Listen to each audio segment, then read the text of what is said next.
Charlie Apicella. So we've just been watching some of Charlie Apicella and his band Iron City. Amazing jazz player Charlie is. He's from New York City. Does some great stuff. He's been working with TrueFire. He's got a wonderful TrueFire channel. So how you doing, Charlie? I'm doing great. It's very nice to be here with you guys.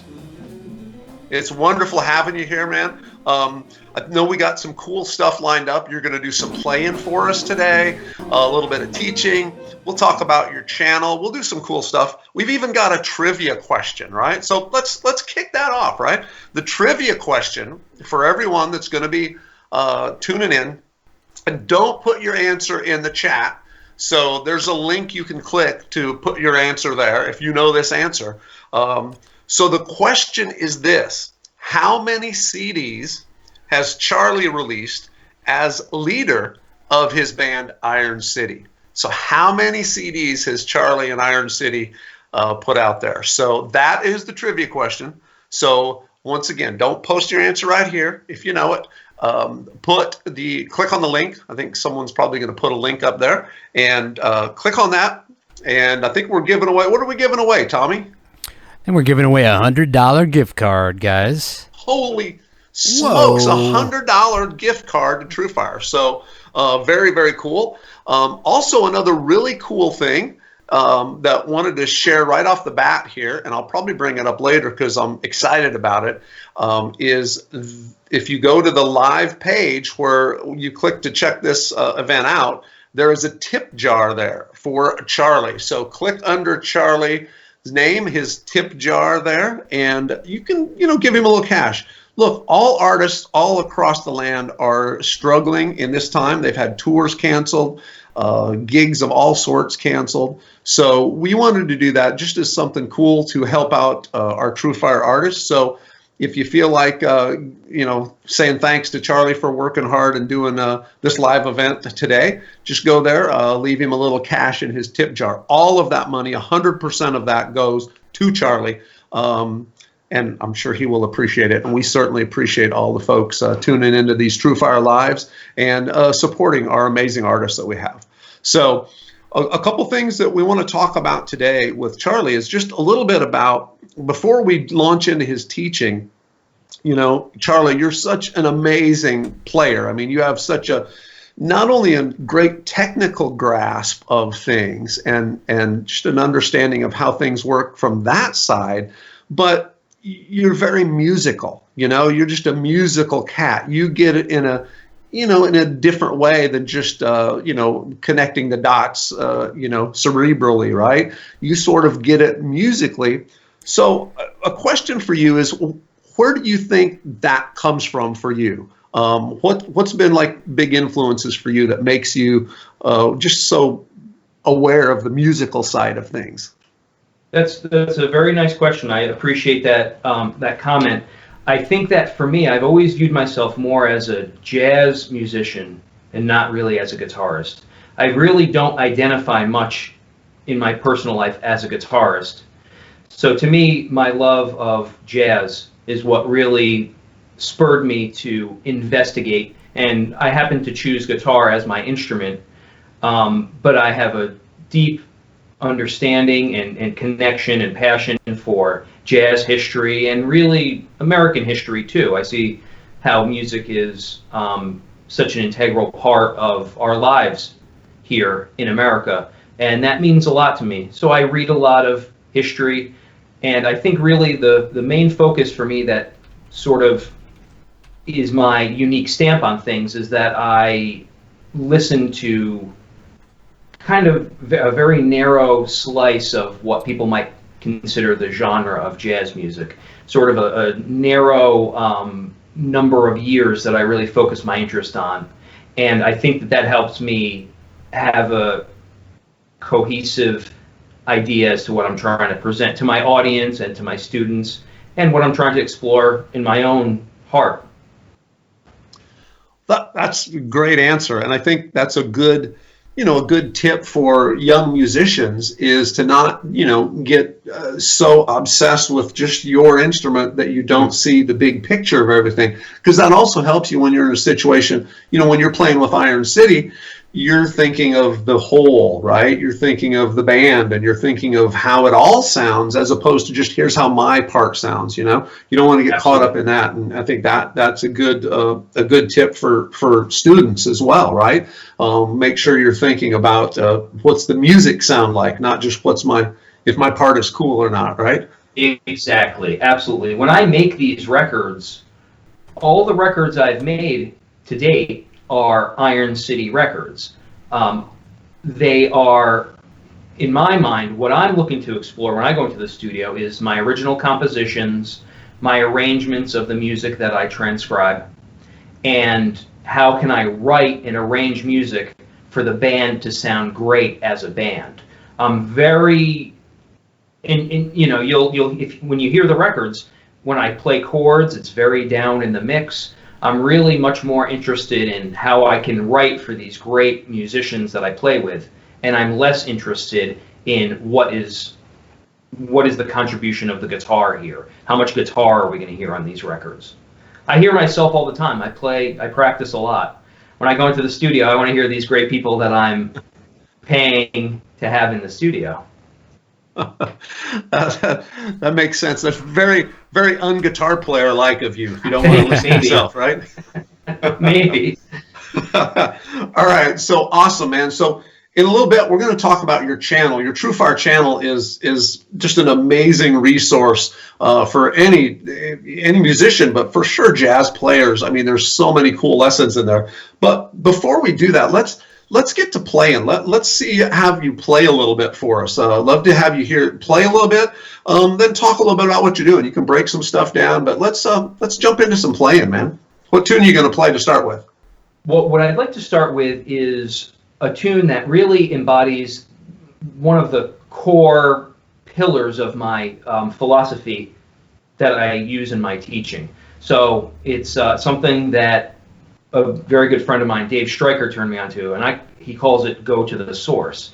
I've taken that sort of mantra and I apply it to the way that I learn music, in that I'll listen to arrangements. I'll listen to the way that Miles Davis and Sonny Stitt and Wes Montgomery, the arrangement that they use to play these jazz standards, and the unique twist that the character of the arrangement. So what I do in my teaching method and in my own learning is that I transcribe bits of the song that are unique to that song. When I first arrived in New York City 10 years ago, I learned very quickly, playing with older musicians, that you have to know the intros of tunes. You have to know what we call a shout chorus of a tune. The parts of the arrangement that you might hear on a Frank Sinatra record or a Duke Ellington arrangement of a jazz standard. So I really made that the core of what I was trying to learn when I listened to these recordings. I'm going to demonstrate this idea on a tune called Satin. This is a Duke Ellington classic. It's been recorded by, everyone. And there's certain elements of the tune. When I play this, for example, if I'm on the bandstand,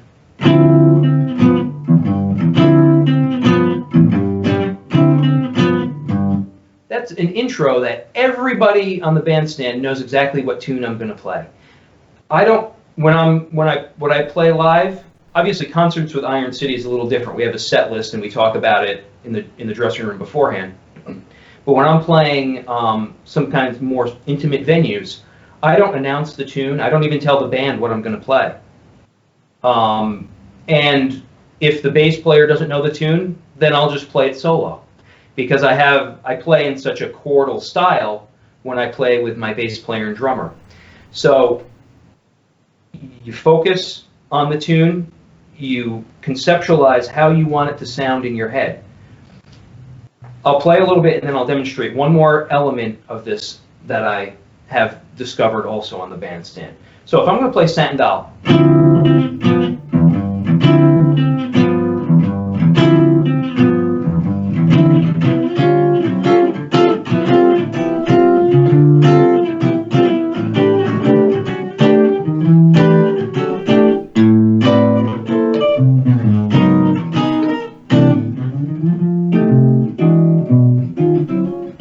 okay, so that would be the A section of the tune. So it's swinging, it's driving. For example, imagine if I was playing with a bass player and he didn't know that tune. Well, I'm kind of already in the zone, right? If nobody else comes in and plays with me, I could just play a shorter version of the tune completely solo on guitar. Do you understand what I mean? So, and this is a tip I picked up from one of my favorite guitarists, someone who's become a nice friend as well. His name is Peter Bernstein. And he told me early on, he said, you don't even tell people what you're going to play.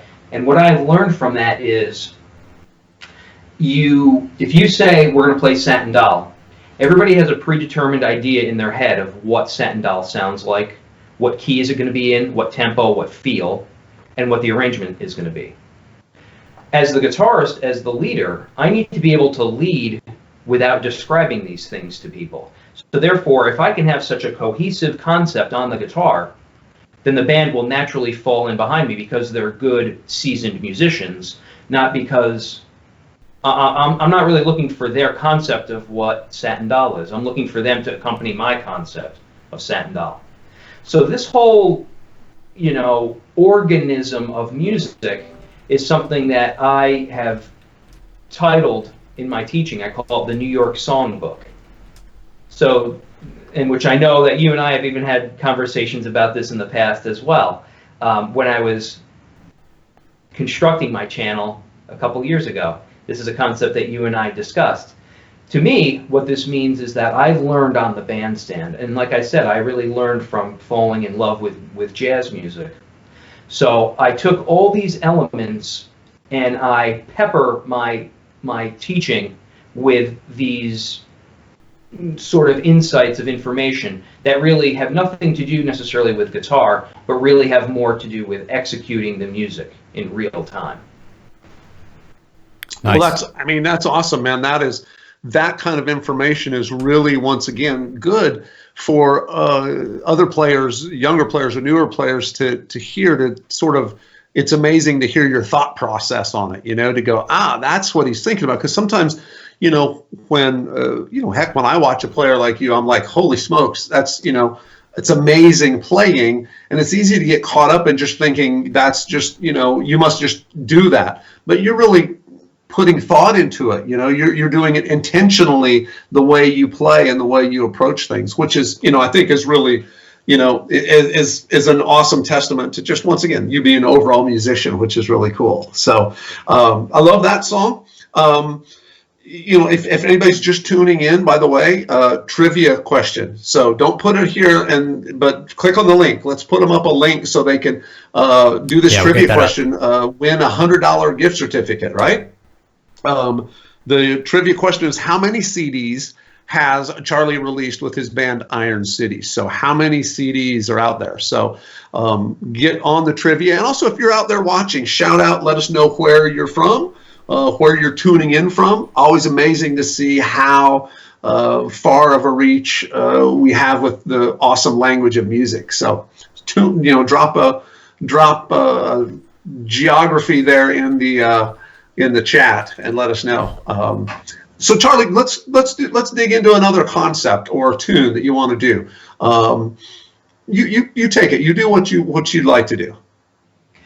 I am primarily influenced by blues music. So the very first music I was ever drawn to, me and my dad would listen to Muddy Waters, B.B. King, T-Bone Walker. I have a pretty specific idea of what I really think blues is. And again, thinking about it, I rarely listen to folks who are like guitar blues players. Mm-hmm. Of course, I love Jimi Hendrix. He's really my top overall influence. But as a musician, I've never tried to play any Jimi Hendrix tunes. I even consider that I play a different instrument from him. Jazz is an acoustic music. I play an acoustic guitar, which happens to have a pickup for amplification. But my approach really is very centered in that sort of 1950s jazz guitar sort of world. So for me, blues really is best expressed with an ensemble sound and not, again, with a guitar sound. One of the people I love most is Freddie Green. He was the wonderful, innovative guitarist with Count Basie.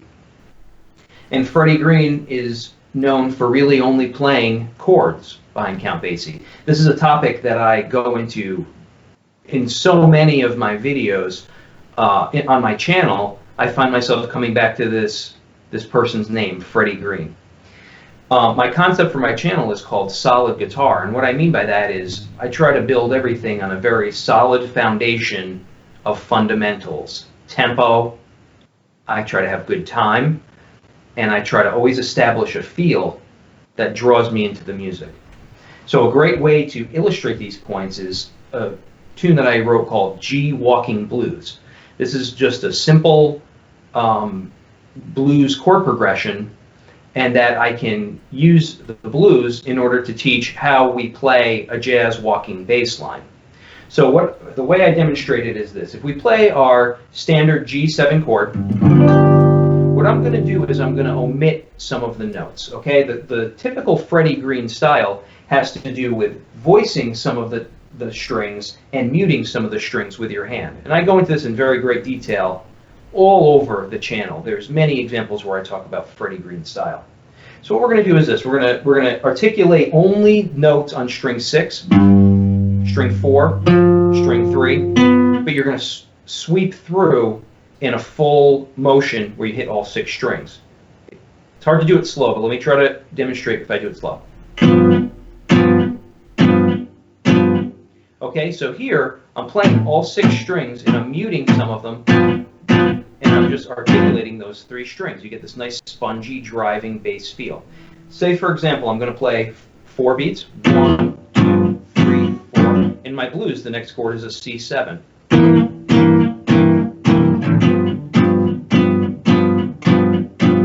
Now here's the 4 chord C. Back to the 1. 6, 2, 5, 1, 6, 2, 5. Now with approach notes, what I'm going to do is I'm going to take 1 beat from each bar and I'm going to add it to the next bar. So if I have 4 beats of G and my next chord is C, C is going to borrow beat 4 from the bar of G. So now I have beats 1, 2, 3. Now I'm going to play a C sharp chord and lead into the C. 1, 2, 3, beat 4 goes back to the G chord. So you get sort of this lopsided view of looking at the measures, and what we get is this. You get the beginnings of a walking bass line.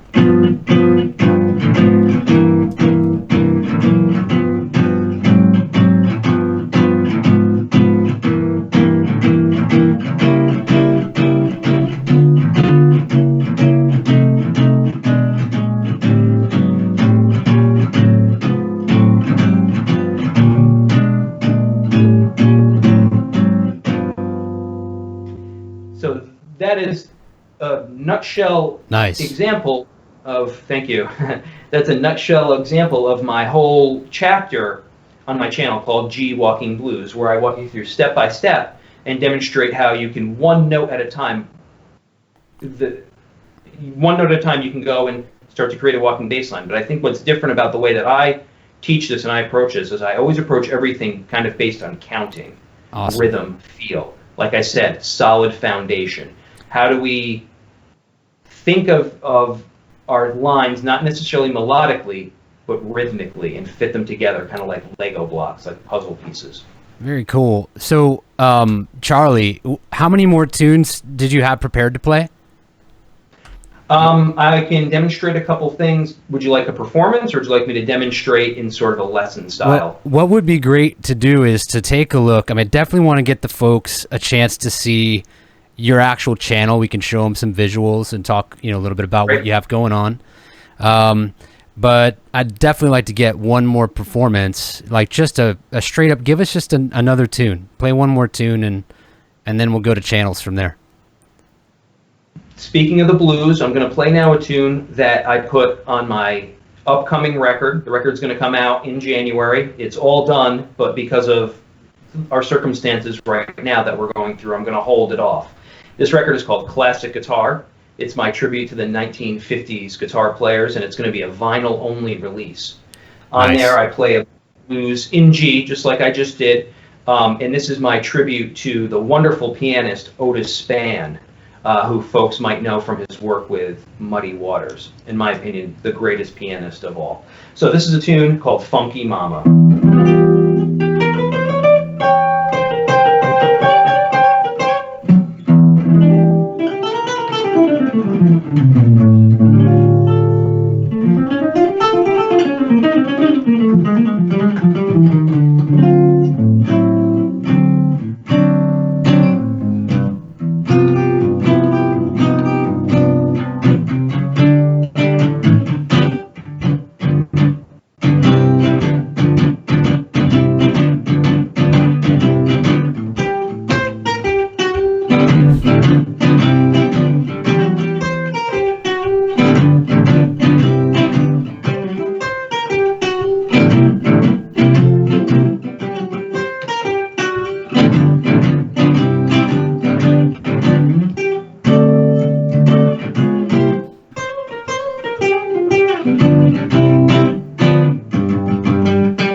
Yeah. Nice job, man. Very nice. Awesome stuff, right? Yeah. And love it that it's it's jazz, but that's blues, man. That is just, that's beautiful. Great job, man. Thank you. So, Charlie, I want to tell you who's looking. There's folks tuning in from all over. I'm just going to go through a list of people from New Jersey, believe it or not, all the way from New Jersey watching. North Carolina, Germany, Poland, Maine, Portugal, Las Vegas, Prague, Rome, Santa Cruz, California, Calgary, Red Lodge, Montana, my favorite place on the planet. The Netherlands, Seattle, Jacksonville, Menlo Nice. Park, Austria. I mean, it just goes on and on. Queensland, Texas, Denmark, South Dakota, London. I mean, those are all the folks that are watching. I tell you, everybody that's watching, make sure you go down under this video and click that thumbs up button, right? Doing that thumbs up button is really good. It really shows that, shows our artists that you appreciate that. And don't forget, I think Allie posted in the chat there, go to the page where you can drop a tip for Charlie if you appreciate what he's doing. That would be awesome as well. So Charlie, your TrueFire channel, let's talk about that. Yes. Amazing work that you've done in this, and for everybody that wants to check that out, we'll put the link in there to go check that out as well. You have many sections in there, some very cool sections like the vinyl vault, the solid fundamentals. Of course, there it is. We're pulling it up. Solid guitar. Tell us a little bit about how you're thinking of how you put some of these sections together. Well, for me, I heard a little birdie once told me that it might be a good idea to have a sort of topic, like a blog that isn't specifically about teaching. So I want to thank that person for that tip. I think you know who he is, Jeff. And that really spurred me on to come up with this idea with the vinyl vault. So I collect jazz on vinyl. So when I'm at home, that's really all I listen to. And just in case my wife is listening, I'm at 500, and I'm not going to buy any more. If I want to buy any more records, I have to sell some at this point. So, because you end up gobbling up a lot of them. So what I do is I just started a little blog, which I am able to use to reach out to folks who aren't necessarily guitarists, but are music fans. So I have all these friends now, like on Facebook, for example, who are vintage vinyl record collectors and so forth. So this is something that's just like a little passion project for me. Oftentimes it leads into my lessons. For example, there's right here we see the Johnny Smith record that I just recently posted. The record which features Freddie Green, I'm able to use to illustrate points that we talk about in my channel, Solid Guitar. Awesome. So that's a fun little thing there. As we talked about, the New York Songbook is where I sort of share all my bruises that I received playing on stage with some of these legendary older musicians that I'm able to interact with in New York City, and some of the tips and tricks I use to stay alive in that environment. My concept of solid fundamentals came from my belief very early on that I should be able to play a gig if no one else shows up. And I started to realize when I practice, I'm basically playing solo unaccompanied guitar all day. And right. I realized with a little bit of polishing, I'm able to take what I do for myself when I'm enjoying playing guitar for myself, with a little bit of polishing and framing the compositions in a certain way, and I would be able to just then play any gig I wanted solo. So the idea of solid fundamentals really came from the idea of having a cohesive idea of what I was trying to express to the audience through the tunes that I was choosing to play. And that's really the underlying philosophy of my channel on TrueFire. Nice. One of the things I noticed in there, Charlie, is you've got hand-drawn charts, hand-drawn diagrams. I love that. That's just such a cool, it gives the students a feel for really, working with you and all of the time and effort that you put into building this channel. It's really an amazing piece of work, man. So great job with that. Thank you. Well, that comes from necessity is the mother of invention. So I'm going to tell you a little secret. If anybody out there, you guys might, because the guys at TrueFire, you guys work with a lot of technology, but I have a Gateway 2000 laptop that I got the year 1998, and somehow it still turns on, and I'm running Finale 2000, a copy a friend of mine gave me when I was in high school. So all the charts I make are actually on this dinosaur of a computer, and I haven't updated my software in 20 years, so I can't make tab. I can't really make charts that even look good. But I spent so much time cracking the code on how to operate this software that I'm clinging to it for dear life. So sometimes it's easier to just write it by hand and scan it and put it on my channel than having to turn that computer on.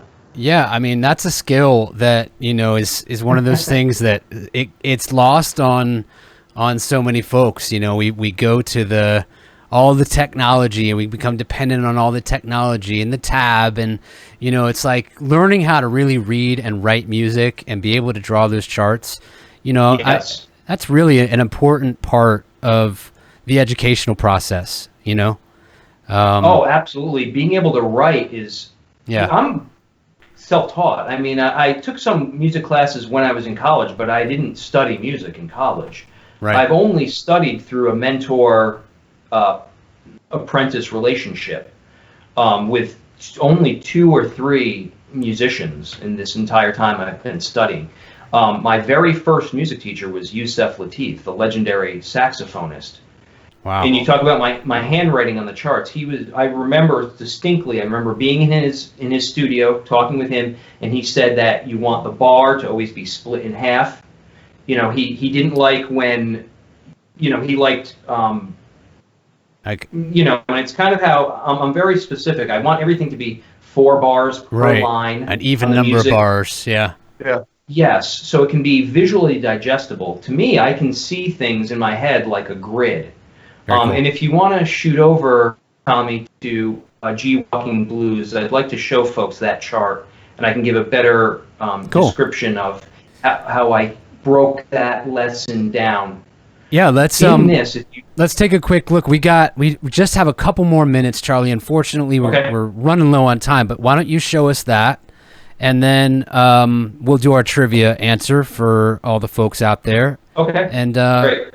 So let me quickly give my plugs here. I'm playing my wonderful ZT acoustic amp, and I always use their amps in the studio. So right now I'm playing the ZT Jazz Club on my gigs, which is a wonderful amp. You can buy everything of theirs online. I play vintage Guild guitars. This is the 1963 Artist Award, which in my opinion is the greatest jazz guitar ever made. But back to the lesson here. You'll notice that here we have a G7 chord, and then on the top it says C sharp. That C sharp is, the way I describe it is this. The closer you get to beat 1 of the next bar, in this example, the C9 chord, it's almost like a gravitational pull. So beat 1 has a lot of gravity to it.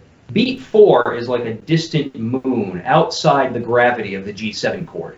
Because beat 4 is so close to beat 1 of the next chord, C7, that C7 chord kind of steals beat 4 from the G chord, right? So the voice leading naturally moves down from C sharp to C9 in this fashion. Beats 1, 2, 3, 4, 1, 2, 3, 4, 1. It's almost like that beat 4 becomes a little satellite of the next strong beat, beat 1. So that's the visual, that's the chart that goes behind the lesson I was just describing a moment ago. Very, very cool. Awesome. So Jeff. So let's look at. I think we have a trivia winner.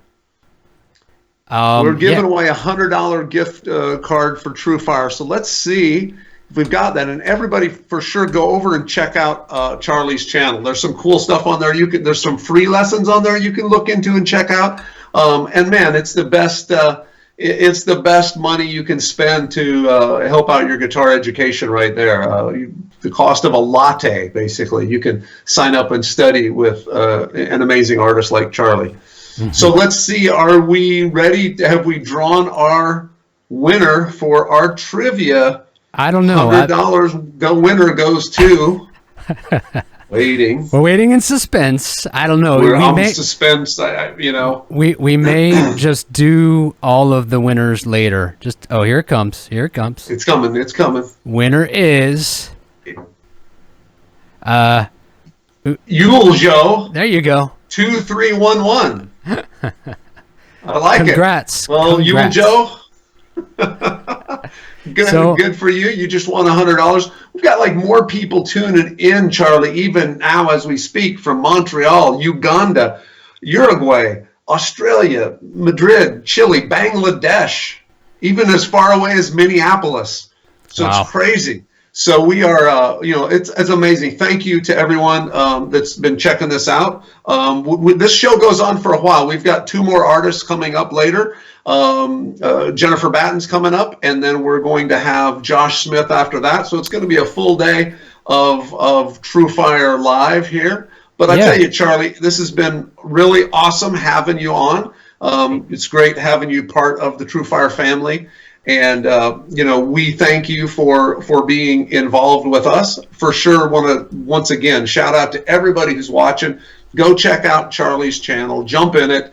You'll learn a lot, guaranteed. If you want to drop by the tip jar on the way out, do that as well. But thank you so much, Charlie, for being here, and we look forward to doing this again with you. We'll see you soon. Thanks so much, Jeff. All right, thank you. Well, so coming up, guys, our TrueFire Live continues. It will be continuing with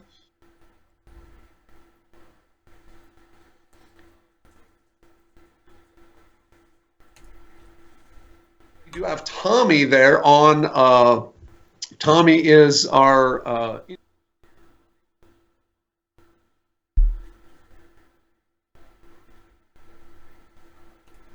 Thank you. People from all corners of the globe today. Yeah.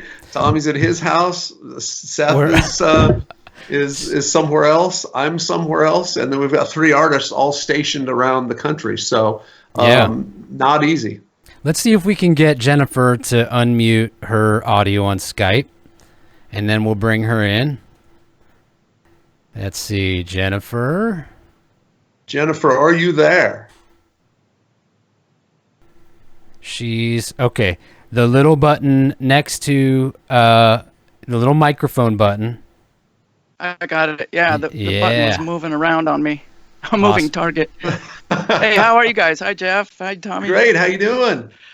I'm doing okay. It's heating up. It feels like summer today out in Portland, Oregon is where I'm at. Very nice. That's awesome. Well, so good. All of our folks watching, we've been working, TrueFire's worked with Jennifer for quite a while. Of course, Jennifer, legendary player. And I think, I'm not sure, are we going to play something from her, Tommy, or are we just rolling?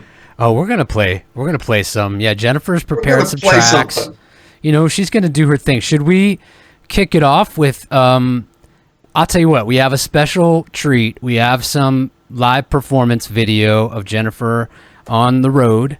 And, nice. I'll leave that up to you, Jennifer. Do you want to roll with that now, or do you want to save that for later?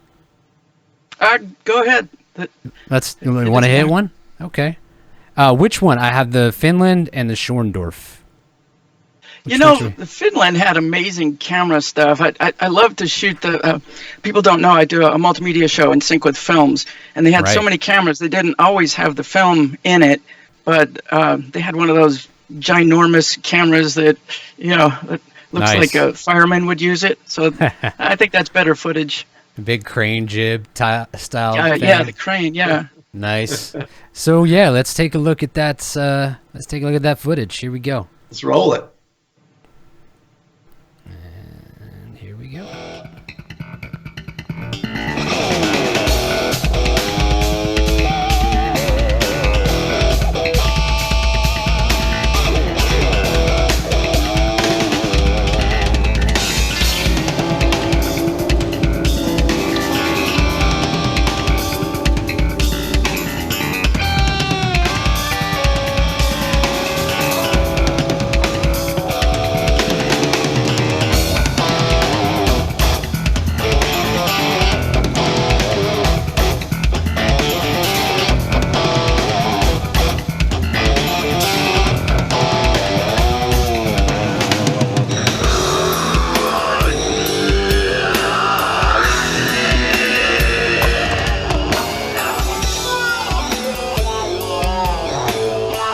sick, man.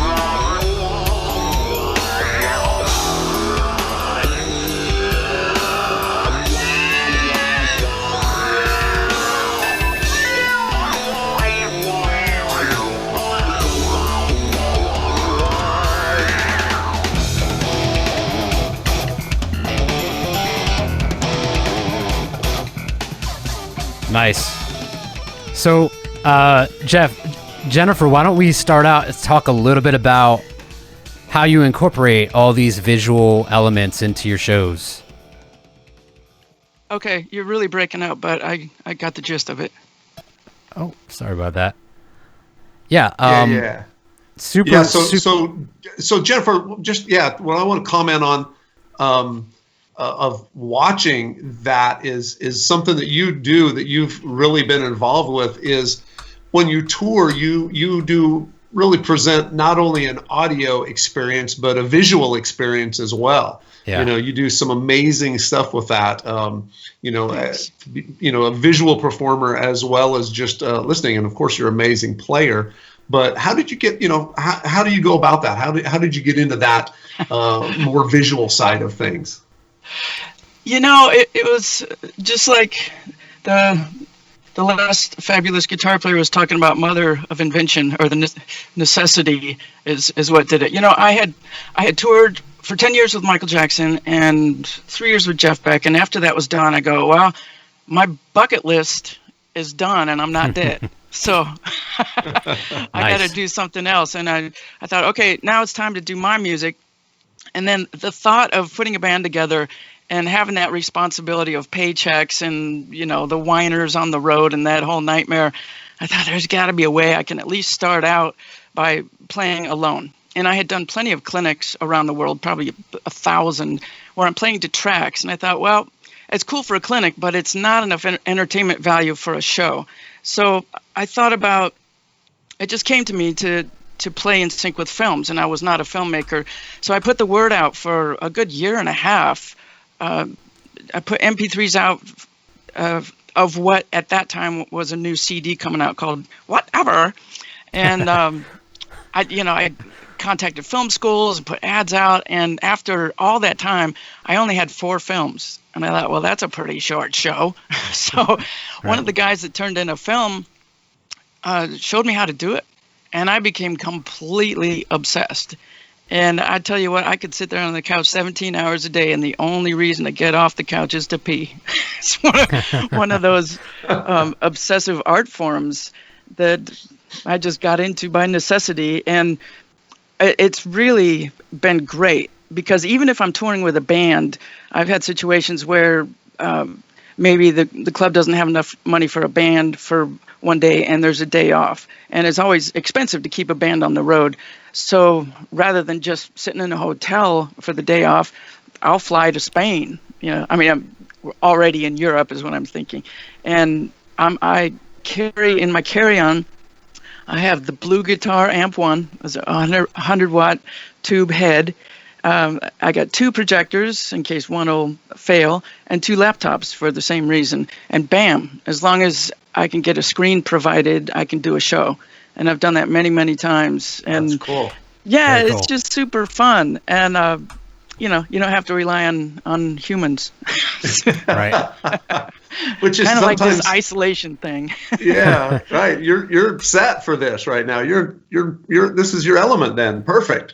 Yeah. Well, in isolation, I'm really getting into the green screen thing, so I can eventually do a concert from home. I'm just swimming up to my eyeballs in tutorials and software right now, so I'm not quite there yet.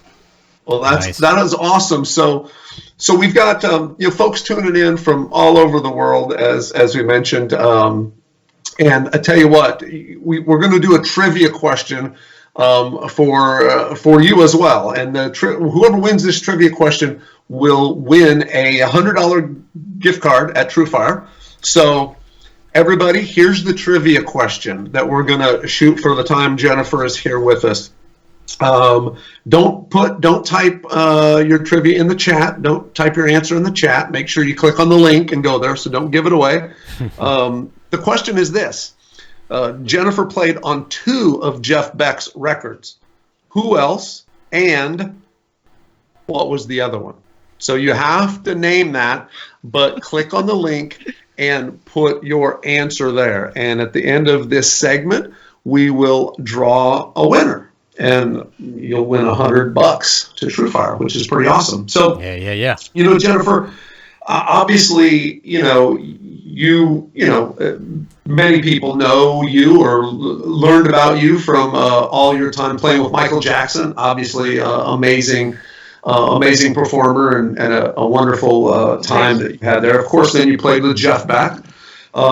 But some of us diehard guitar nerds when we decided we wanted to learn how to tap on guitar, we had I think it was called Two Hand Rock book that you did way back when. That was like with REH or something, right? Yeah, that was. I think I had that. I remember playing that cassette and learning licks off of there. So Wow. Thank you for putting that together. I didn't know that was a while ago. But then that was cool to me. Then you did the Michael Jackson. Sure, that's a fun gig. But I was into the Two Hand Rock, Great. So what when you're working with tunes and all of the stuff that you do now, we're going to play a couple things. Have you play some stuff? How does working with someone like a legendary artist like Jeff Beck, right? Mm-hmm. Who's well known as an artist and a guitar player. What did you learn from that gig that has basically helped you sort of, influence the way you think about your own playing, that you maybe wouldn't have otherwise? Interesting question. People have asked me a lot what I got out of the Jackson tour, what I got out of the Jeff tour, and I got to insert the Jackson thing. What I got out of that is the power of entertainment way beyond the music. I mean, for him, music was just the foundation, and he built all these visuals and dance and all this stuff on top of it. And I think that's why I got into doing the film, because I realized that if I'm doing a solo show, you're watching my fingers, 5 minutes later, it's still the same fingers, and in the ADD generation, you need more things hitting you all the time. With Jeff, I think one of the things I got from him was his ridiculous creativity and open mind. He will listen to the Spice Girls and Ornette Coleman in the same day, and I've sat with him on the couch watching the UK Idol or stuff like that, and he'll be swearing at the TV the whole time, but there are things that he will glean from it that you wouldn't expect. Some sound, something the way something was produced, something the way somebody sang something, and I think it's because of his sensitivity as an artist that he can just pick up things you wouldn't even imagine. In fact, he would hate me to tell this, but I have to. We got into using whoopee cushions on the tour. And we were just crazy to the point the rest of the band members had to go to the back of the bus because they couldn't stand us anymore. But one time he took a whoopee cushion, blew it up, and he took the tip of it, so it's like a balloon, and he played "'Cause We Ended as Lovers" on it. So he went. I mean, who does that, right? That's great. So everything is an instrument to him. That is awesome. That's amazing. What a great lesson to learn from somebody. Be creative at all times. That's very, very cool. So once again, we're at TrueFire. We're just huge fans of yours. You've done the Rock Sauce series, Rock Sauce Rhythm Edition, course, Rock Sauce Lead Edition. You did the intervallic licks, which are amazing. I mean, for anybody that wants to really dig into that, very sophisticated sounding rock stuff. Those intervallic licks to me still, blow my mind. They're just very cool. So we dig all that stuff. So anybody watching, checking this out, for sure, go check out Jennifer's courses. Really, really good stuff. So having said that, let's segue into playing something. Yeah. So let's have you play something for us here. Funny you would talk about the intervallics because that's how this song starts. It's called Nice. Elephant Stomp. Nice.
Nice.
Yeah.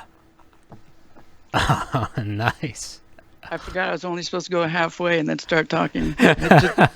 That's amazing. That's So awesome.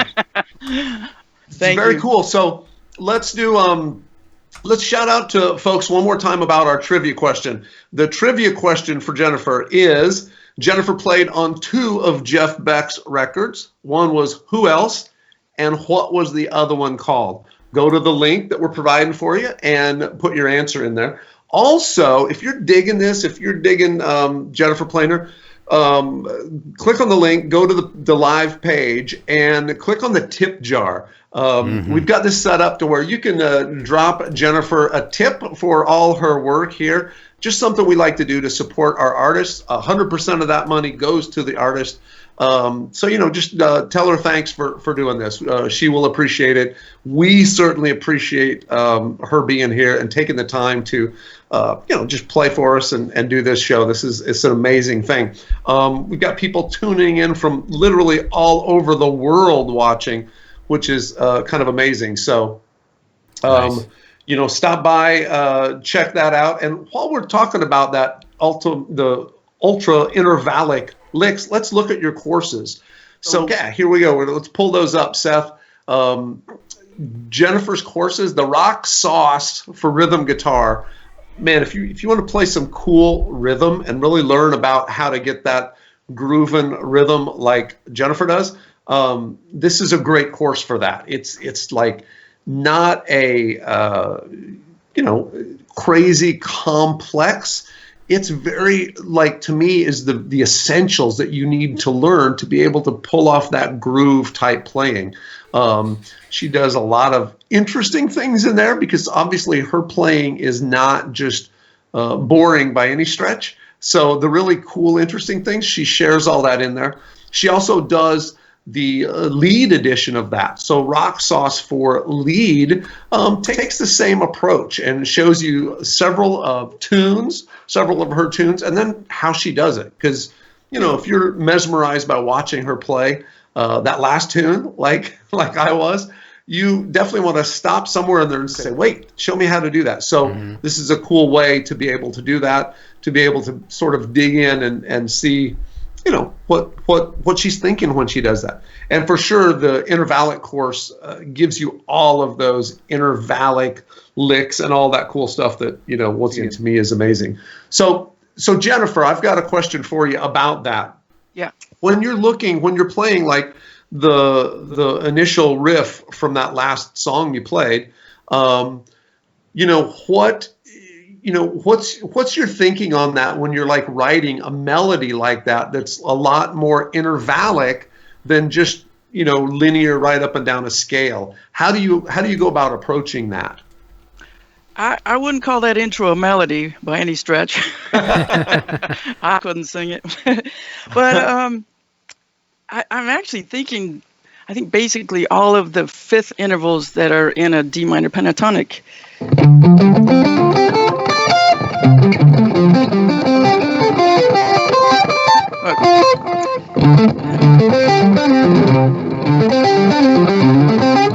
Yeah, just awesome. And then doing it in triplets because that's what the rhythm calls for. Awesome.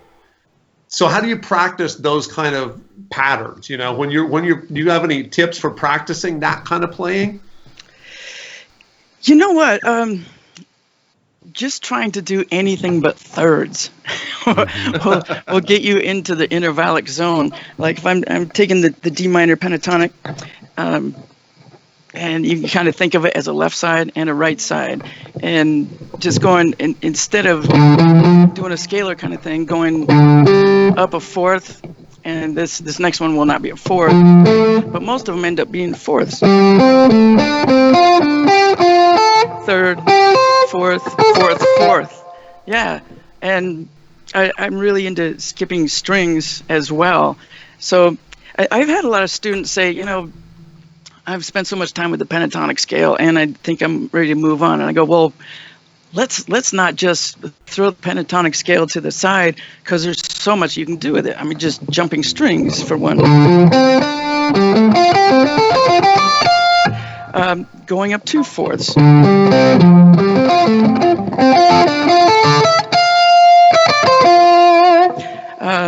And then doing patterns, like instead of jump strings. Like that. It's just so much fun permutating the stuff that you already know, turning it inside. I keep looking at the camera. I mean, not the camera. I should have put the laptop next to that. It's a tennis game. What am I doing? And I got into it when I went to GIT, which was turned into Musicians Institute. At the time, it was only guitar. And one of the 3 teachers, there was 60 students total back then, was Joe Diorio. And he was just a monster player. He was a bebop player, but he really got into the intervallic thing through Eddie Harris and John Coltrane, that picked up Nicholas Slonimsky's intervallics book called A Thesaurus of Scales and Melodic Patterns, which just looks like fly poop. I mean, the notes are ridiculous, and it's written on piano, so it goes way below where a guitar can play and way above. But for instance, he'll take something like,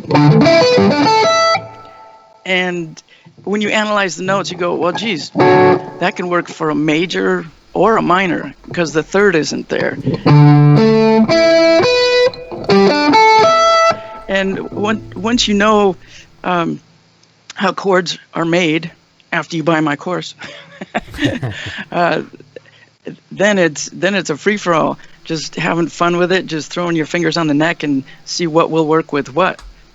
And in fact, this will work with all 3 types of chords. It can work for a D7, a D major 7,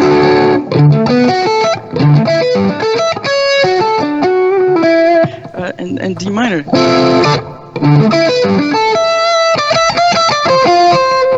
So, yeah, it is. When I first heard it, it's like stood out so much as being really fresh.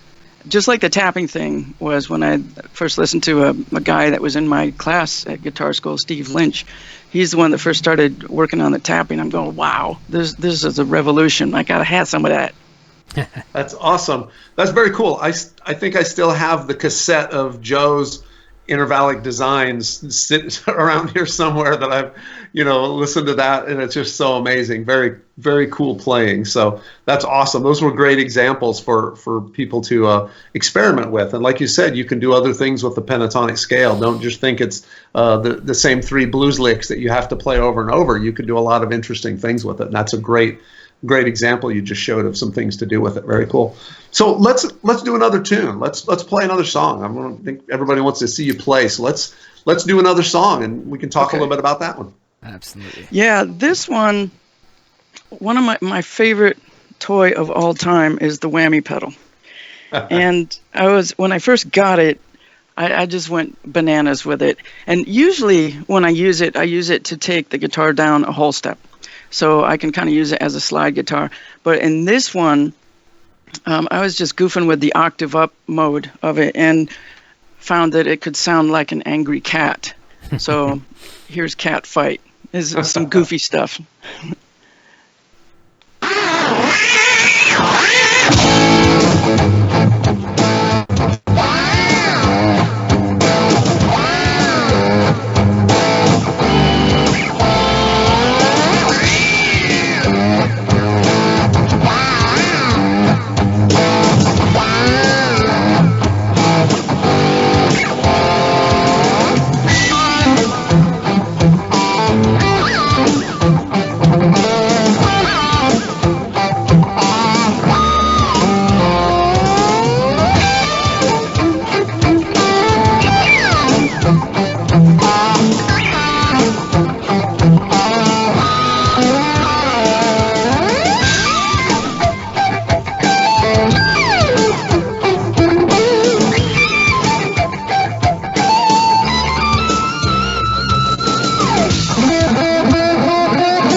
man.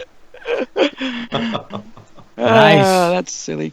So, already we're getting a lot of cool questions from the audience. One of the big things that I'm sure you can expect, people want to know about your gear. Why don't we talk a little bit about the guitar and that device you've got there by the nut and what you're using on the pedals? Yeah, sure. This guitar is a Washburn Parallax from their Parallax series. It came out a few years ago. And it's the first 24-fret guitar I've ever had. So in the beginning, I was like, what key am I in? It was really difficult to get used to, but I kind of dig it now. Nice. So I used to struggle to get to certain things, and now it's super easy. And this thing is called a string damper, and I first started using it for tapping. Well, back in the day, I used a sock tied around the first fret, but right. You can't take a sock out of the way in a hurry when you want an open string or a harmonic. So this has an arm I can flip out of the way. I sell them on my website. So here's the before and after. Here's tapping without the damper. And it's super noisy, right? Yeah, it just cleans it right up. Wow. So I used it in the beginning just for tapping, and now I use it almost all the time. It just keeps things super clean, and it's a piece of cake. Even if I'm playing with, the left hand, I can flip it out of the way in a hurry with the right hand and get open strings. What brand is that dampener that you use? I know I've seen some of them that look almost like a hair tie that are just like an elastic band that wraps around. What brand is that one? That's brand Batten. Brand Batten. Nice. Yeah. Like homemade? It's never been. I had them made in China. The first awesome. time I went to China, I befriended a Chinaman, and I thought, this is the way to go, because I looked into getting them manufactured in America, and they wanted like $100 a piece to do 1,000 of them, and that's my cost. And when you can buy a guitar for $200, nobody's gonna, that's just crazy. So right. I had them manufactured there and sell them on my website, and it has a thumb screw, so you can move it higher up the frets if you want. You can adjust it easily afterwards. And there's a Gibson model and a Fender model. Nice. Yeah. So I use them all the time. And this. Yeah, go ahead. What is the actual model of that guitar that you're playing? You said Parallax. Yeah, PMX10. Okay, let's see if we can pull that up on the screen. And it's a bit modified, because I've been using a Gibson scale, shorter scale, for many years, and so what you get in the store is not. It's more like a Fender scale. Right. So I had them shorten the scale, and I changed the pickups out to Fishman Fluence in the bridge, nice. And from their Stratocaster set in the other two spots. And it's just a standard 5-way switch. Floyd Rose, of course, because ever since Eddie Van Halen talked about the Floyd Rose in the magazines in the 80s, I go, that's it. Because I love the sound of the tremolo bar, but I don't love the sound of having to tune after every tune. Right. And these things here, these are stickers. Yeah. So I can change the look of the guitar every time I change my strings if I want. These are from a company called Neck Illusions, and you can get custom designs. I've got half a dozen designs. Steve Vai has designs that he drew that you can get. And so each one of these, you peel it off the paper and put it on. And the material is incredible, because you can pull it off several times and put it back on. It doesn't leave any residue. And so you can have, instead of having a $2,000 inlay, you can have it made out of paper and then change your mind next week. So that's kind of cool. That's awesome. Cool. It looked like you do have the string dampener for sale from your site, right? Is that what I see on there?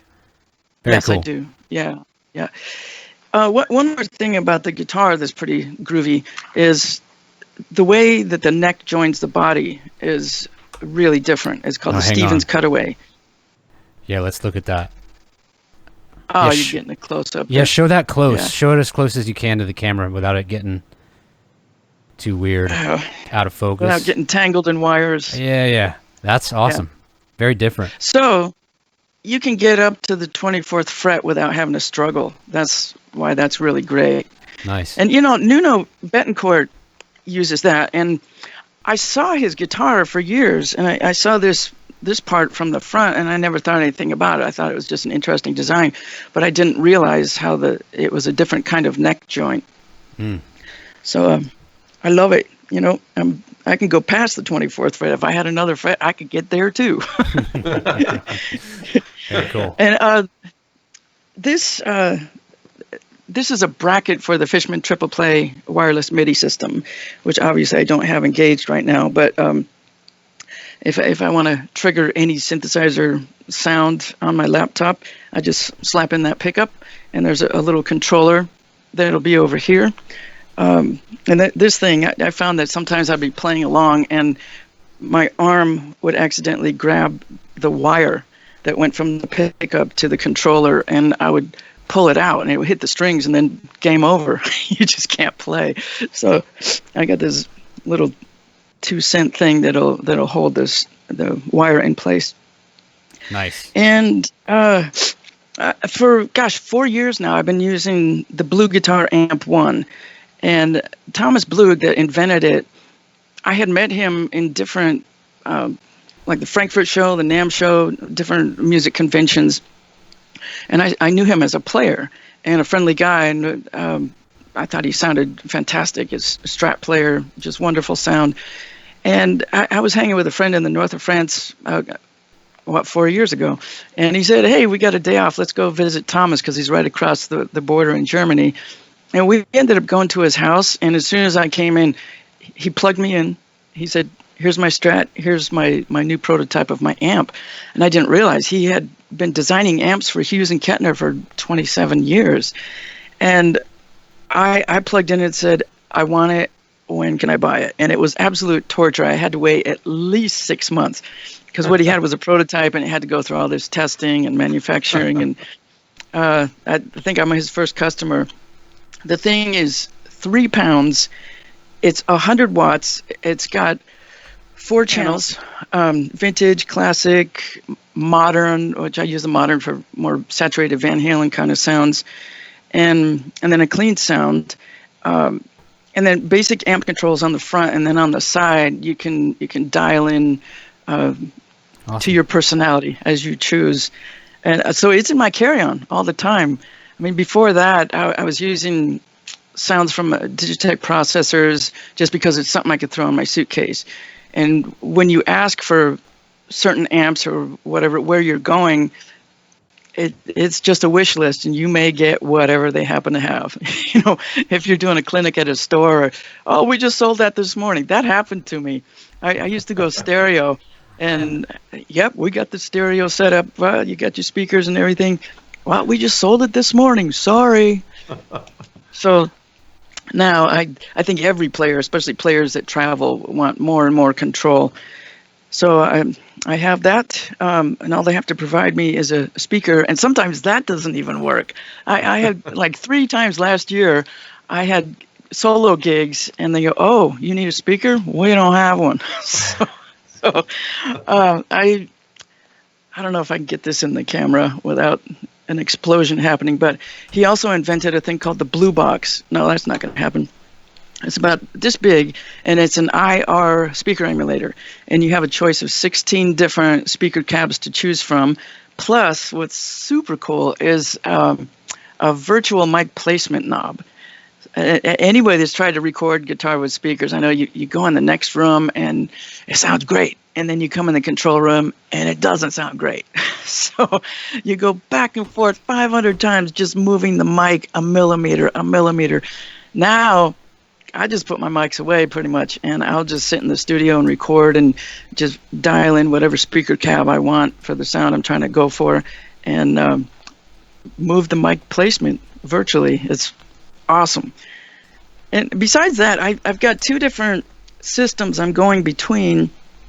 I've been using the Digitech RP1000, which they don't even sell anymore. You can only find them on eBay. But I've been using that for years and years, and the problem is it's not MIDI. One other thing that the Blue Guitar Amp 1 has is MIDI capability. So one of my systems, I can just hit one button, it will change the amp channel and give me all the effects I want. That's coming from the Line 6 HX Stomp, which it gives you a lot of great control. But there's certain sounds that I can only get from the Digitech, so I cannot commit just yet. Today I'm going through the Digitech with the 4-cable method, and the Digitech is only for sounds and expression pedal. Very cool. So that's awesome. I think that's really good gear stuff. We have a lot of folks that are watching that are really into gear. You know how guitar players are, right? Yes, I do. We love our gear. So that's good stuff. Those are really helpful tips. So last chance for anybody to answer the trivia question. If you haven't, you got one more shot at it. We're about ready to wrap this up, but want to say once again, everybody that's watching, please stop by the tip jar. Drop Jennifer a tip, and for sure, there's a lot of folks watching right now, so go right under the video and hit that thumbs up button. We could use some more thumbs up, some likes. Appreciate everybody tuning in. And I think what we're going to do before we answer the trivia, let's play another song. You got another tune that you can do for us? I do. This one is called the Swarm, and it got its name from something the bass player came up with. It sounds like a swarm of bees in the beginning.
it goes to another sound that's hard to get to.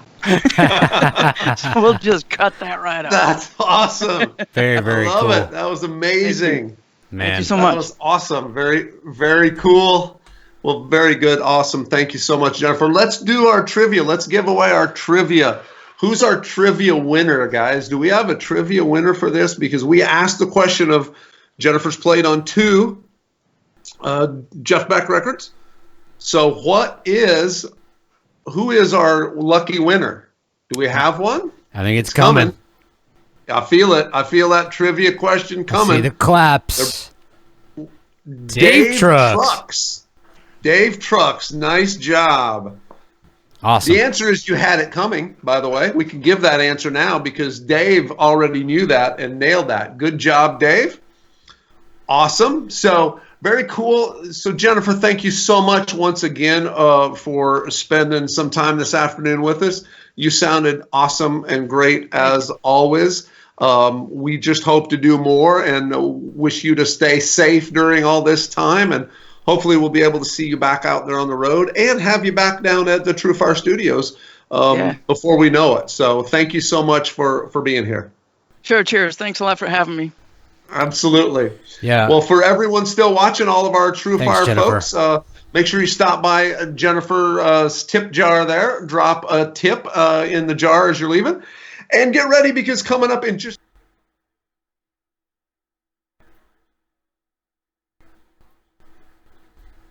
There he is.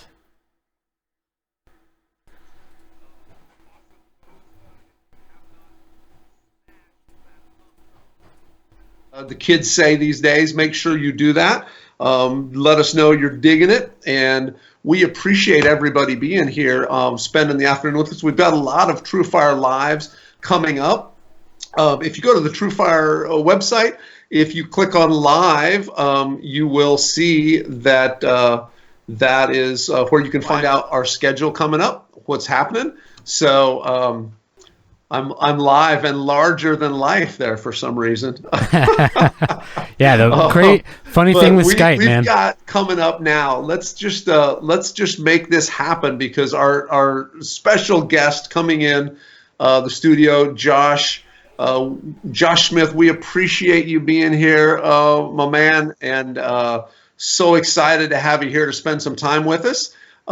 So everybody is tuned in and excited. So say hello, Josh. How you guys doing?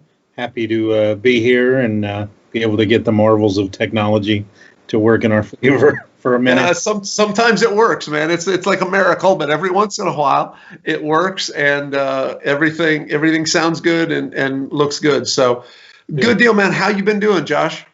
I've been good. I was really, really busy, and obviously that all came, to a screeching halt. But it's cool, It's nice to be home with the family for such an extended period of time, which is something I don't get to do quite as often. So that's great. I think they're already tired of me, though. And that's awesome. Ready to send you back out on the road, right? I think they're ready to be rid of me for a little bit. Yeah, I'm not normally home for a couple months at a time. So they've had their fill. Well, we're glad you're here with us anyway. So we're happy that we're happy to take you off their hands for a little while this afternoon. Right. So, man, we're going to talk about some of your courses that you have at TrueFire. We're going to do lots of cool stuff. We start off with a trivia question. So we're going to ask everybody that's tuning in a trivia question. And look, if you're tuning in now, just tuning in, drop in the chat where you're tuning in from. Let us know where you're coming from, where you're watching this from. And if you have any questions for Josh, feel free to drop those in there. We'll get to some if we can. We'll keep Josh here as long as we can. But let's start with our trivia question. Trivia question, don't type it in the chat. Make sure you click on the link to go to the trivia to answer this. But our trivia question for Josh is, with which rock and roll legend did Josh perform at the 2011 Grammy Awards? So who was the rock and roll legend that Josh played with at the 2011 Grammy Awards? don't type that in the chat, but go ahead and click the link. And if you win, you will win $100 gift card from TrueFire. If you type it in the chat, you're automatically eliminated, disqualified, banned for life. So, so answer that and do that. Also, once again, Josh, we've got a tip jar for Josh there. If you dig what Josh is sharing with us today, show him that you appreciate him being here by going by the tip jar, dropping a tip. All of our TrueFire artists, as everyone knows, are sort of out of work. Tours canceled, gigs canceled. So this is doing what we can. Every dime that's in the tip jar goes right to the artist. So it goes directly to them. And we appreciate that. And so do they as well. So Josh, let's start out with some playing, man. Let's if you've got something to play, I love to listen to you play. So Sure. Let's get into some playing. Sounds good. Just gonna hit a little shuffle here. Awesome.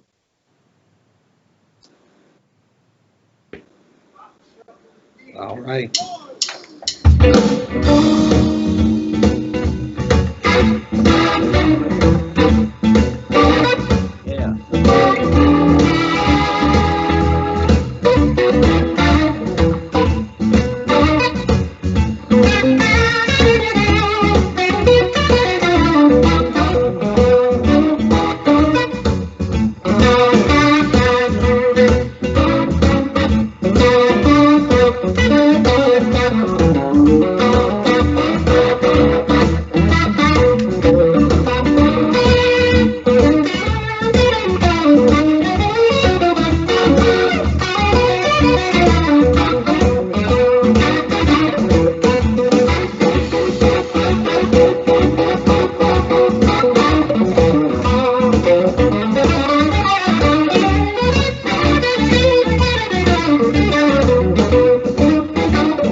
Yeah.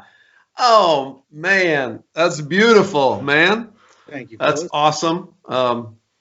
Incredible, right? So, as I'm watching you play, I probably am just like everybody else watching you play. That there's a lot of things go through my mind, and I have a lot of questions. So I'm going to ask you a couple. All right. So, when you play, you're playing, a standard blues shuffle, Yeah. but you add a lot of things to it, right? You definitely have some lines that, certainly fall outside Pentatonicville, and so stuff that's a little jazzier. So when you first started playing the blues, did you kind of start from that approach, or did you start from more of a pentatonic approach like most people do, and then kind of develop that? And if you did, how did you develop that, or when did that happen? I certainly started, completely purely pentatonic. I was a blues fanatic as a young child. I still am a blues fanatic. It's what I love. And so Albert King and Otis Rush and B.B. King, these were my heroes, my initial heroes, and I wanted to do that.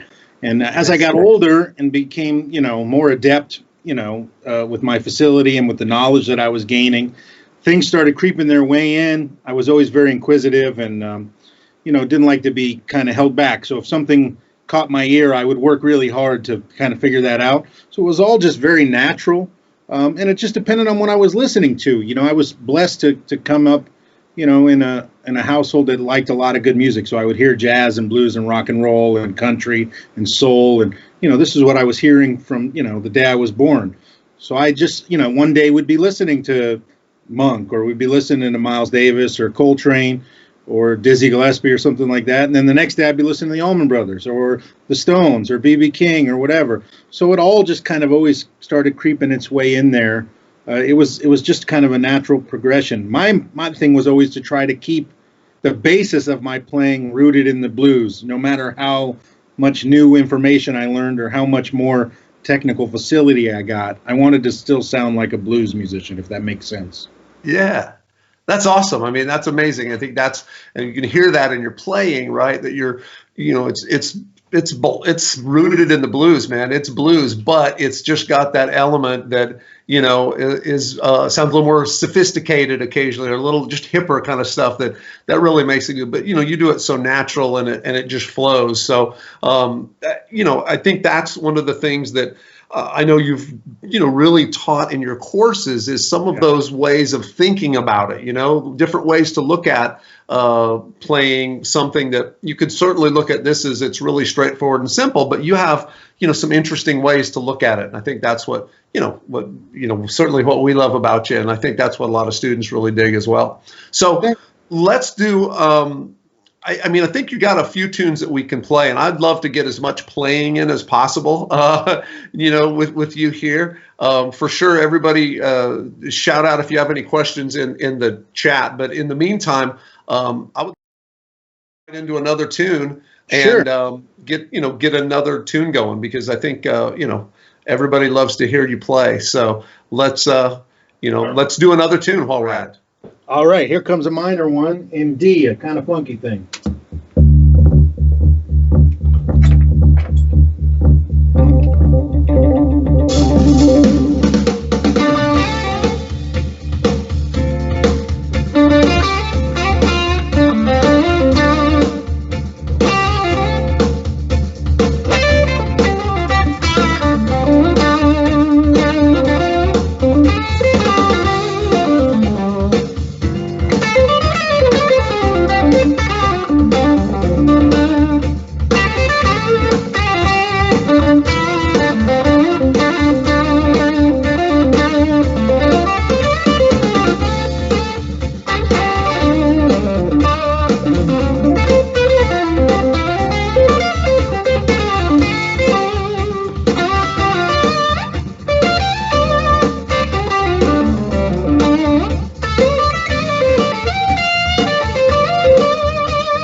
Yeah.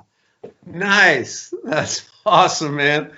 Very cool. So we got some questions. We got a lot of questions rolling in. So let's go with a couple of these questions. I keep asking my questions instead of anybody else's questions, but one of the questions I want to ask is, like in the middle there, you were doing some of those extra big bends, right? Some of those sort of Albert King vibey bends. So what tips do you got for students that are trying to get their bending down? You know, I hear a lot of folks that struggle with that, you know, bending to pitch and knowing how to bend. What tips would you give someone that were trying to get better at that kind of stuff? Man, when I was first kind of getting into string bending, it was obviously Albert King and B.B. King were the guys, you know, and that's what I was listening to. And Albert had such a kind of drunk vibrato to his playing, but he was also really, really precise with his pitch on the bend itself, getting it up, you know, the full step. So I would work really hard at hearing the difference between sliding the note and bending the note, and I would used to just practice that constantly. I would go and until it was imperceptible, the pitch at least. I could just really nail it on call without thinking about it. You know, it was just muscle memory. And that helped. And then the extra long bends, the minor thirds and the two-step things, those came from, you know, a lot of practice and just kind of, that's a feel thing. Sometimes you don't even want to make it all the way to the desired pitch. You want to kind of create a little bit of that tension. And so that just comes from practice and using your ear. Another thing that may sound a little weird with the bending of strings that helps me, I use really heavy strings, but that actually helps me keep my pitch really, really stable when I'm bending because I can't really go much over. It keeps me in check. You know what I mean? Yeah, that's awesome. That's awesome stuff. So for everybody watching, if you're digging what Josh is doing, go to the tip jar. We've got it set up to where if you leave a tip in the tip jar, it will go directly to Josh. So appreciate all your support for all these artists. So Josh, Ryan Reeves is tuning in from Dallas. He says he's still amazed from your show there in November, but he wants to know, what's your daily practice routine like? It depends on what my life schedule is at the time. If I'm on the road a lot, there is no daily practice routine, you know, because I'm gigging every night. When I'm home, I'm very, very driven by specific things. So if there's a new idea that I want to focus on, I may practice for hours for a few days in a row, every day, hours each day. And then I may have a couple days where I don't practice anything specific. I just kind of let that soak in and I just play. To me, that's the most important thing, is to play at some point every day. I found it interesting lately. I've been producing a lot of records for other guitar players, mostly guys who are younger than me. And I found they'll ask me a lot of times not about what I'm playing technically. They'll ask me sometimes questions about my stamina, which I thought, why? Where's this question even coming from? But we'll be sitting here playing for 10 hours, and I'll grab a guitar and show them, hey, this is what I want. And it's like, dude, you haven't touched a guitar in 6 hours. How can you just do that? And I'm like, well, it's because I play every day without fail. You know, it is a muscle that you cannot let relax, you know. And I think that's the most important thing. But as far as new skills and practice, it's very purpose-driven for me. If there's something I want to work on, I'll dive headfirst into that and work very hard on it until I feel comfortable. But that's the way it works for me these days. Awesome. Great answer. So I'm going to try this name, Julian Perchime, I believe. Do you have any tips for feeling the upbeat stronger and like placing accents more on the upbeat instead of just feeling that downbeat all the time? Yeah. Practice your rhythm guitar. You know, the best thing you can do to really get your pocket together and start to feel those feels and things is to play with the rhythm guitar, right? Listen to R&B and listen to soul, listen to James Brown, listen to blues, listen to the way guys play on shuffles and they play. And start to get, you know, where you can feel so comfortable that you can fill in all these little holes.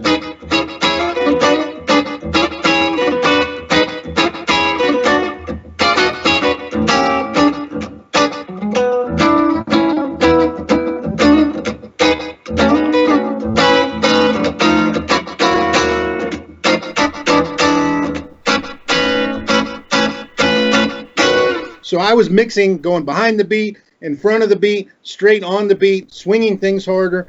That comes solely from rhythm guitar. Working so hard on rhythm guitar and kind of learning to be a part of the rhythm section helped my soloing and my time feel just dramatically. And I can't overstate that. Like that's really key.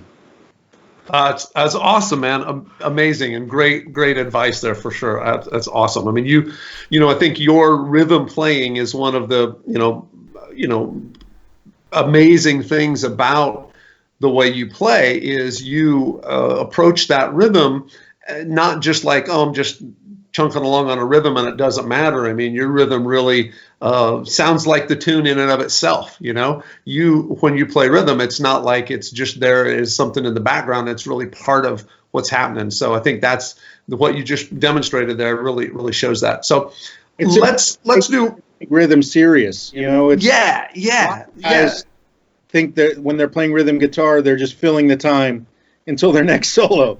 You know? Right. You're a part of the band. You're a part of what's making happen on this stage feel good. You're a part of supporting whatever else is occurring. So maybe it's a singer, maybe it's another soloist. You're helping support what they do. You're building a foundation, and you're helping translate this music to the audience. And I mean, when it feels good, that's what the audience, especially the non-musicians, react to. So right. I mean, and especially if you want to be a working musician and get paid, 90% of the time you will be playing rhythm guitar and not just playing leads, you know, at least on the stuff that puts money in your pocket. So yeah, absolutely. I always tell students, you know, look, would you rather play with somebody who is a good rhythm guitar player or a bad rhythm guitar player, you know? And that's the way everybody feels. So be a good rhythm guitar player and you're going to get to play with a lot of people, basically. So let's play another tune. Let's do it. You want to jam on another track? Let's do it. Yeah, let's hit a slow blues. Perfect.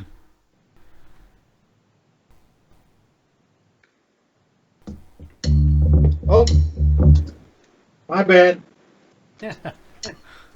E flat.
Yeah.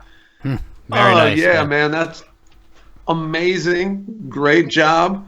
We've got folks tuning in from literally all over. We got people from North Carolina and Germany and Portugal and Austria and South Dakota and Denmark and Australia, Madrid, Chile, Spain, crazy people from all over. And they're all basically saying the same thing, which is, that's amazing, Josh. Oh, guys, I really appreciate the kind words and the support. We all do this because we absolutely just have to. I do this because I love to play guitar. I love music, and it's my life. But, the fact that anybody has any interest in what I do or the music I make, still every day, that's, an amazing feeling to know, oh, somebody cares. Somebody actually enjoys this. I do it anyways. But, Well, it's awesome. We definitely enjoy it. And so you've done several things with TrueFire. Let's talk a little bit about your courses. So, you did Blue Highways, which is, amazing. And then the Blue Highways Improv Roadmaps that I'm going to talk about in a minute, or have you talk about. Sure. And then, of course, the In the Jam. So we've got several things going, with you and your courses. So if anybody's tuned in, if you have not checked out those courses, for sure, go check out Josh's courses. Amazing, because Josh is not only a phenomenal player, but he's a very approachable teacher. He has the ability to share that knowledge in a way that makes sense, because I think he's been through it. He's learned it. He's figured this stuff out, from trial and error and from spending countless hours on the instrument. And, he shares that really, really generously in his courses. And I think that's an amazing gift you have, Josh. Besides playing, you just have a great way of sharing it. And we're so happy to have you as part of the TrueFire family. The Improv Roadmaps, talk a little bit about that, and we've talked about this before, but how you think of that whole idea of a roadmap as you're playing, Yeah, so improv roadmaps for me, it was definitely, to me, this is like a full course on my complete approach to building a solo. So it's not just building that solo, but all the tools you need to put that solo together and to be an effective improviser, at least in the blues world. So for me, there's a lot of tools involved. You've got to build up, number one, your technique. You got to build up your vocabulary. You got to build up, your tone. You got to build up your stamina. You got to build up, your ability to react and read the situation. So there's all these factors that go into becoming a solid improviser, because we're all trying to tell this story that we have kind of, we've got this thing going on in our head that instantly starts happening when you hear music. And then you've got this feeling in your heart that you want to, also apply to the music, and you want to get it out as directly and honestly as possible. And that's what this course, I think, I tried to design it around helping people do. Not necessarily learning only scales and concepts and ideas, but learning the reason behind the ideas. Why did my phrasing do this in this section? What led to me phrasing that way? Was it something the band did? Was it the attitude that I was in that day? Was I pissed off? Was it something in the audience? Was I trying to get a rise out of the audience? Or were they not feeling something I played, so I tried to adapt myself to them? And those are all things, like you said, that are from on-the-job training. You're talking about 30 years of gigging and playing, and figuring out a way to kind of find my vocabulary and distill everything down to the simplest, formula of how do I get a balance of what I'm thinking and what I'm feeling and put it out there and make it match up with what I can actually technically do on the guitar. Mm-hmm. So it's like it's melding all those things together. Yeah, that's awesome. I mean, that's a great philosophy and a great way to look at it. And you do a good job in the course explaining exactly what you're talking about there. It's not just about playing a scale. It's why did you do that scale? What was the thinking behind it, the feeling behind it, how that come about. So yeah, awesome job on that. So yeah, if for everybody checking it out, if you haven't, once again, if you don't have Josh's courses, be sure and check those out. Also, reminder, we're going to wrap up shortly here with with our trivia question, and we'll post the link there so you can go check out the trivia, and for sure post the tip jar again. If you dig what Josh is doing, go by the tip jar. Once again, 100% of that goes directly to Josh, not to TrueFire. So we send all that money to him. So do that if you get a chance. This has been an amazing time, and one thing I want to cover before we sort of wrap things up is talk a little bit about gear. Obviously, seeing the shot of you there in your studio, Josh, is very cool. But tell us a little bit about the guitar you're playing, and just how you're getting your tone that you're dealing with right now today. Okay, this guitar, my number one, is made by Bill Chapin. It's a Chapin T-Bird, he calls it. This has been my main guitar for going on 15 years. Wow. It's basically a 50s style Telecaster, so it's an ash body, one-piece maple neck. The pickups were special wound by Bill. It's a pretty straight-ahead guitar, but I just connected with it for some reason right away when I got it. And so it's been my main guitar for quite a while. I also play a lot of other guitars, but this has been the number one for a long time. I'm going through my little pedal board. I don't know if you can see it in the video shot. It is a wide shot. I'll get out of the way. But, it's the same stuff I've been using a long time. The main thing is the love pedal Shula and then a little slapback delay. That's all you've heard today. I used the Eventide H9 in the first song for a little Leslie effect. And I'm plugged into the Morgan JS12 to Josh Smith 12, which is a little Princeton Reverb style amp, which is my main tracking and session amp for the studio because it's a small amp and it's just a wonderful amp that I worked really hard on with Joe Morgan, and it also has the speaker that I helped design with Eminence, the JS12 speaker, 1250, and I'm miking it up with a vintage Shure Unidyne mic and a Messinovich ribbon mic, and we're going into my console, my Trident Series 70. That's one everybody can't run out and go get at the store, unfortunately, and. But yeah, I'm very fortunate to, over the last 5 years, have built this studio. It was a labor of love and a labor of a lot of hard work. But I've been producing a lot of records lately, and I still do a decent amount of just guitar sessions for people. So it was a dream to build this studio. You can't see it all in this shot, but there's a big live room over that is here. A sweet shot, though. Thank you. Yeah. Well, that window over there is the live room, which is bigger than this control room, so that's where the drums, that's where my amp is out there at the moment. So you're hearing me mic'd up through Pro Tools right now and all that. Nice. That's awesome. That's a great rundown, man. Great rundown. So let's play another song. I know we're getting a few more questions in. We'll see if we got some time to answer a couple more questions, but love hearing you play, and so let's do another song while we're here. All right, let's do a fast one. Yeah. Key E.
Yeah. Awesome, man. Nice. Great job.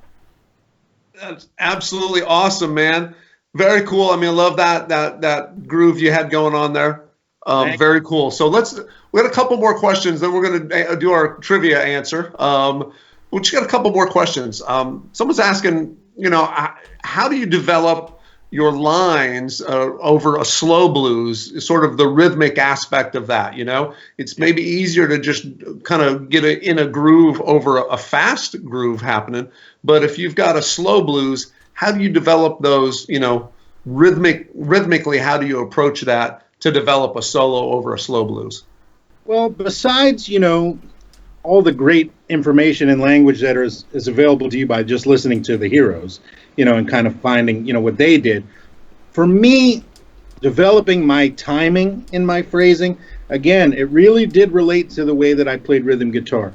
I was always looking for, this is going to be a weird analogy, but it is the way that I see it. I was looking for like a hook. And I don't mean like a hook in a phrase. I mean like a coat hook. I see it as like a hanger that I can grab onto and kind of hang something off of. So when I hear a chord or somebody in the rhythm or the drums play, like let's say we're taking that slow blues and I hear somebody go, I hear an answer to that do da da bo da da da da,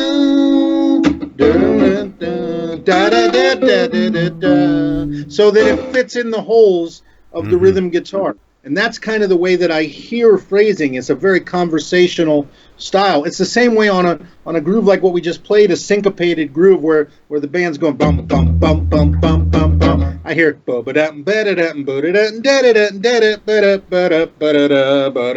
it's like fitting in these holes of it is to me. I see like little like sections, like imagine a fence, and in between each post there's your hole, and that's the way that in my brain, I see it that way. Like I'm trying to just fill the holes, so it's very conversational. And another way that helped me was singing, taking a slow blues or a groove like that, and just like sitting here and go da ba da ba do da da da ba da ba get it ba da ba da ba ba ba ba da da, and kind of finding new ways to go over bar lines, to slur phrases together, to double up and triple up, and then come back to a straight line. And I would find myself singing things that I never would think to play, and that helped me a lot. I would learn those things. That's awesome. Oh, those are great tips for sure. I think on that note, being able to sing, and hear what you're doing and sort of get that across, also obviously gives it that vocal quality. It gives it that feel of it's melodic. It's got that going on. It's not just a guitar riff under your fingers. It's a phrase that, once again, one of the greats, you'd hear him sing it besides just playing it. Well, answer yourself. Every line you play is informed by the line previous. So it's right. Like when I play a phrase that goes ba ba ba ba ba ba da ba, I'm already hearing ba da da ba da da da da da as an answer to that first lick. Nice. So listen, tune in to kind of what you're hearing and learn to kind of feel that those answers. That's awesome stuff, man. Well, I know we're up against our time to where we're going to have to wrap this up, but let's do a couple things. Let's do a little more housekeeping here, and let's get a winner for our trivia. Nice. Let's wrap that up. So if my folks can get our trivia winner. And remember, everybody watching, if you haven't hit that thumbs up button, please do so before this wraps up. Hit our thumbs up. We're going to be doing a lot more of these TrueFire Lives, and we sure appreciate you being here. And if you have not went over to the tip jar, go to the tip jar, drop a tip in there for Josh. We sure appreciate it. The reason TrueFire is here on the planet at all is because of our artists and our students. So we love being the middleman to connect those two together. And this tip jar money will go directly from you students to the artists. So appreciate you guys doing that and being able to be a part of that. So let's see, our trivia winner is give us our trivia. I feel like it's coming Drum on. We should have a roll. drum roll happening because I think the answer to the trivia question. That's good. Josh has got our drum. He plays drums too. He's got it all. All right, here it comes. It's coming. Or maybe it's not. I'll just say the suspense is killing me. while we're waiting. But we're gonna pull out. This is the what artist did Josh play with? What rock and roll legend did Josh play with at the 2011 Grammy Awards? And the winner is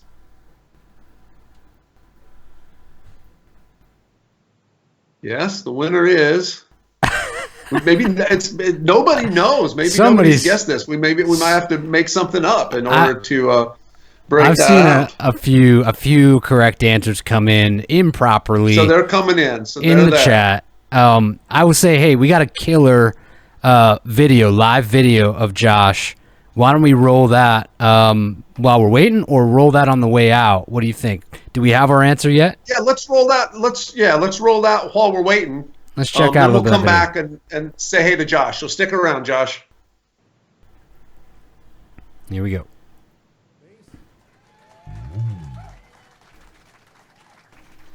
Gary Novak on the drums. Yeah, all right. All right. We're going to do a tune from the Over Your Head record that I wrote definitely in the style of Albert King and thinking about Albert King. Travis is going to start it off with some fuzz bass. It's called When I Get Mine.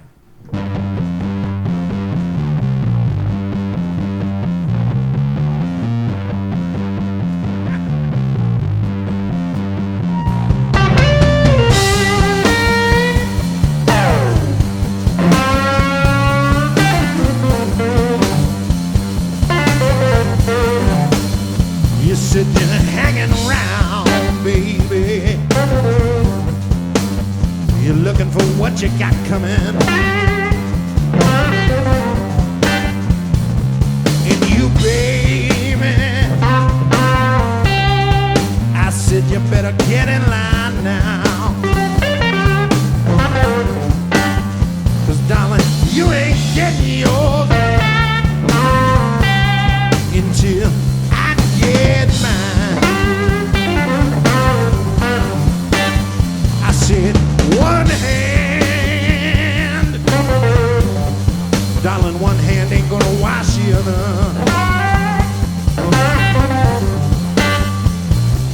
And you, baby,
All right, I think we have a winner.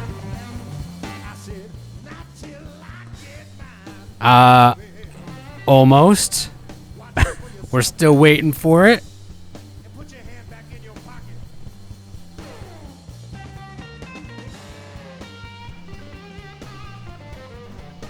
Okay. There it is, Jeff. It's George Ben, winner of a $100 gift card. Great job, guys. Winner, the answer was Mick Jagger. So, on that, I think we'll say goodbye to Josh.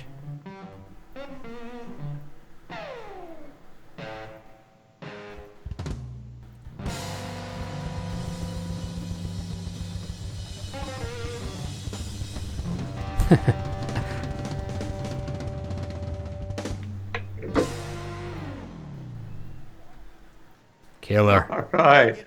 Awesome.